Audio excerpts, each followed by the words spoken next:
Assalamualaikum warahmatullahi wabarakatuh. Saya Nurmena Fikih Hana bersama dengan teman-teman saya dari kelompok 2 yaitu Yaya Sukia, Melisa Dwi, Anis Hoirunisa, dan Anis Mugis presentasikan sebuah materi yang berjudul Regulasi Perbankan terkait Manajemen Risiko. Perkenalkan, nama saya Melisa Dwi. Saya akan menjelaskan materi tentang fungsi modal pada bank. Modal merupakan sejumlah dana yang besarnya telah ditetapkan yang berasal dari pemilik perusahaan sebagai pendirian usaha yang dapat digunakan dalam berbagai aktivitas bank. Dalam melaksanakan kegiatan operasionalnya, bank memperoleh dana dengan sumber sebagai berikut. Yang pertama, dana yang bersumber dari bank sendiri. Sumber dana dari bank sendiri dalam hal ini adalah setoran awal yang wajib dimiliki sebelum bank tersebut didirikan. Yang kedua, dana cadangan. Dana cadangan adalah dana yang diperoleh dari laba operasional yang diperoleh namun tidak dibagikan kepada para pemegang saham. Yang ketiga, dana yang berasal dari masyarakat. Sumber dana ini dapat dikatakan menjadi sumber dana utama yang sesuai fungsi perbankan, yaitu menghimpun dana masyarakat.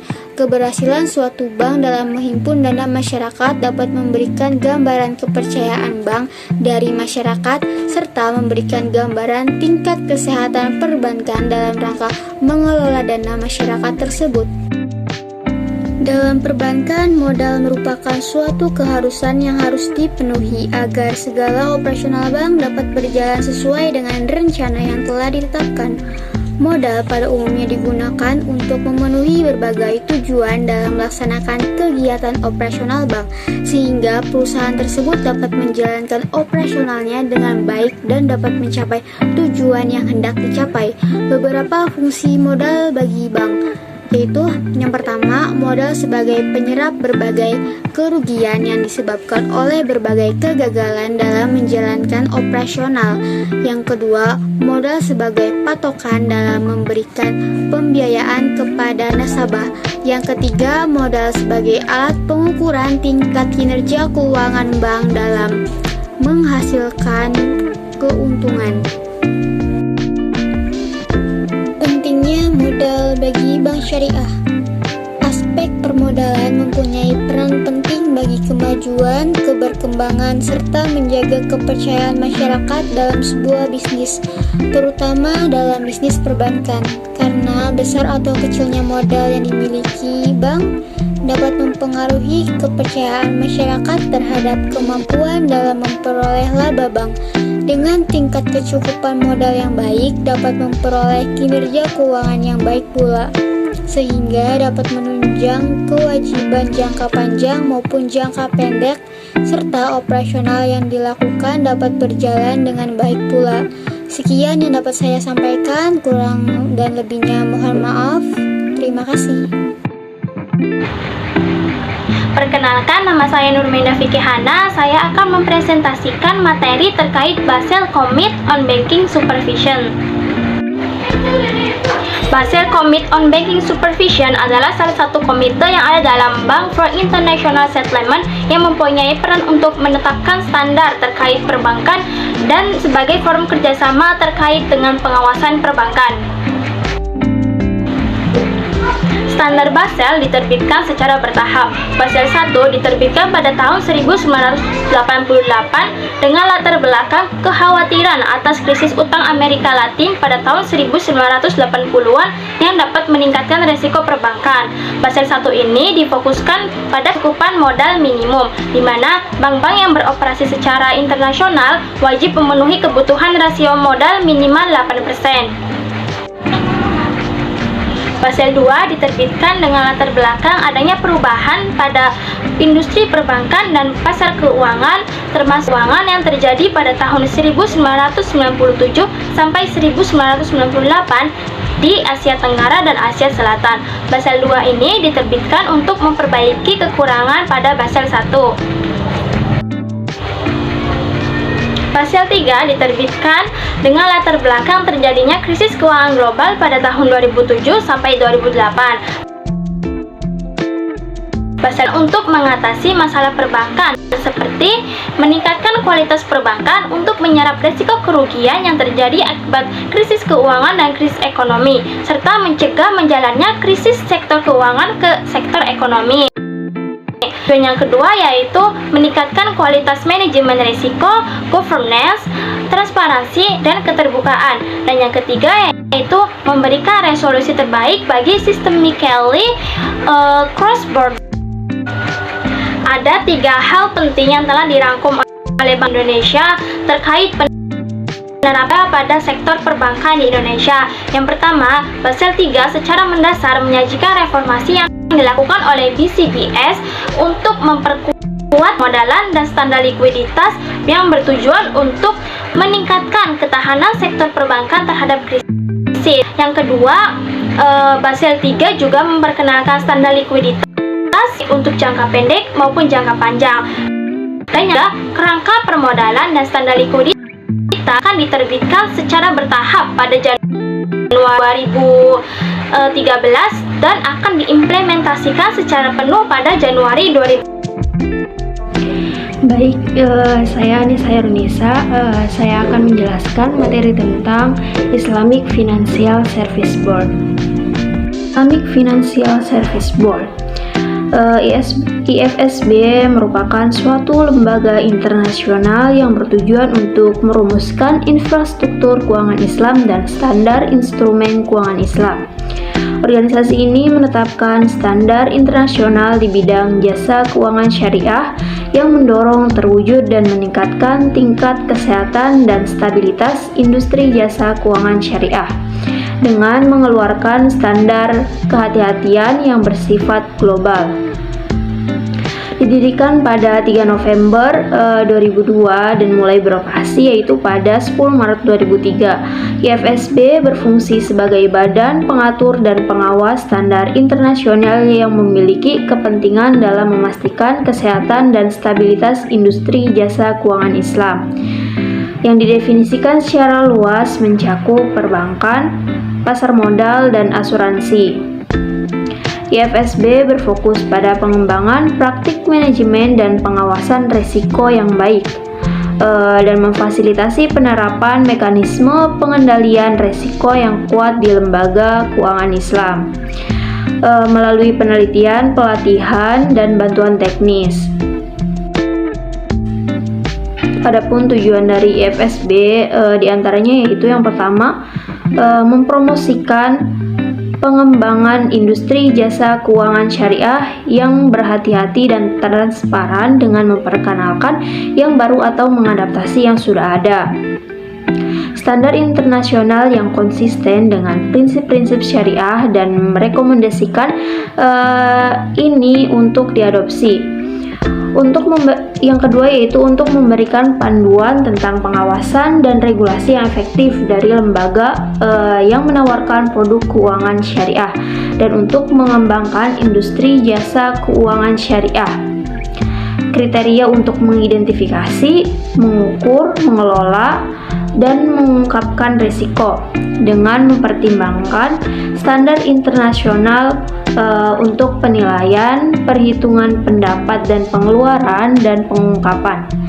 Yang ketiga yaitu untuk berhubungan dan bekerja sama dengan organisasi terkait saat ini, standar untuk stabilitas dan kesehatan moneter internasional, dan sistem keuangan dan negara-negara anggota. Untuk meningkatkan dan mengkoordinasikan inisiatif untuk mengembangkan instrumen dan prosedur operasi yang efisien dan manajemen risiko. Yang keempat yaitu mendorong kerjasama antara negara anggota dalam mengembangkan industri jasa keuangan syariah untuk memfasilitasi pelatihan dan pengembangan personel dalam keterampilan di bidang relevan dengan regulasi yang efektif dari industri jasa keuangan syariah dan pasar yang terkait. Yang kelima yaitu untuk melakukan penelitian dan mempublikasikan studi dan survei tentang industri jasa keuangan Islam. Yang terakhir yaitu untuk membangun database bank syariah, lembaga keuangan, dan pakar industri. Adapun prinsip dari Financial Islamic Financial Service Board, diantaranya yaitu yang pertama, bank syariah harus memiliki strategi manajemen risiko dan proses pelaporan yang memadai sehubungan dengan karakteristik risiko investasi, termasuk investasi mudharabah dan musyarakah. Yang kedua yaitu bank syariah harus memastikan metodologi valuasi yang tepat dan konsisten, serta harus menilai potensi dampak dari metode perhitungan dan alokasi laba. Metode tersebut harus disepakati bersama antara bank syariah dengan mitra mudharib atau musyarakah. Dan yang terakhir yaitu bank syariah harus mendefinisikan dan menetapkan strategi keluar dalam kegiatan investasi modal, termasuk kondisi perpanjangan dan pengembalian atas investasi mudharabah dan musyarakah berdasarkan persetujuan dari DPS bank syariah tersebut. Saya Anis Nindita, saya akan memaparkan materi tentang Peraturan Bank Indonesia dan Otoritas Jasa Keuangan. Pemerintah Indonesia membuat kebijakan tentang pengawasan terhadap kinerja bank. Ketentuan pasal 34 Undang-Undang Republik Indonesia Nomor 23 Tahun 1999 tentang Bank Indonesia yang telah dirubah Undang-Undang Nomor 3 Tahun 2004 tentang Bank Indonesia dan dirubah dengan Undang-Undang Nomor 6 Tahun 2009 yang mengamanatkan pembentukan lembaga pengawasan sektor jasa keuangan yang mencakup perbankan, asuransi, dana pensiun, sekuritas, modal ventura, dan perusahaan pembiayaan serta badan-badan yang menyelenggarakan dana masyarakat. Bank Indonesia memiliki tugas sebagaimana yang dicantumkan dalam pasal 8 Undang-Undang Nomor 23 Tahun 1999 sebagai berikut.